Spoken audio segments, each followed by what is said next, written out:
Hey my nerds, welcome back. This week's short is discussing the subject of when it's too much when it comes to world building. And to do this, we need to first break world building down into the creation of the world and the showing of the world. These are two separate aspects and they often get confused, particularly by reviewers. I can't count the number of times I've read reviews that say something along the lines of, the world hadn't been built up very well. The reviewer is saying that they didn't get a great sense of the world, but that just means that the writer didn't do a great job of conveying the world they've created to the reader. It doesn't actually mean that they have necessarily done a bad job world building. They may very likely have built an extensive, fantastic world. They just haven't done a great job conveying it to their readers. Why is this distinction important?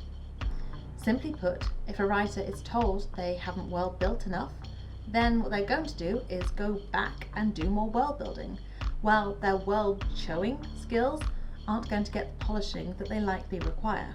And to link this back to why it's important to understand when too much world building is too much, is because it's often irrelevant how much world building you've actually done. Readers don't need to know all of the ingredients you've used to bake the pie. They just want you to give them a tasty pie that they can tuck into. Sure, there are some people who want to see the ingredients list. Those are the Silmarillion readers.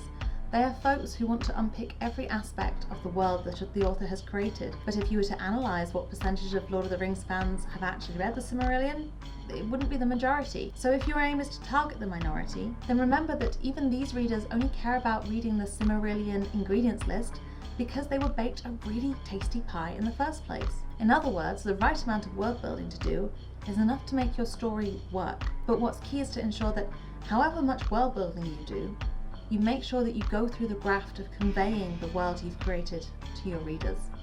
Otherwise, they just won't understand what it is you've created. And just think of what a shame it will be for all of that hard work you've done to go to waste.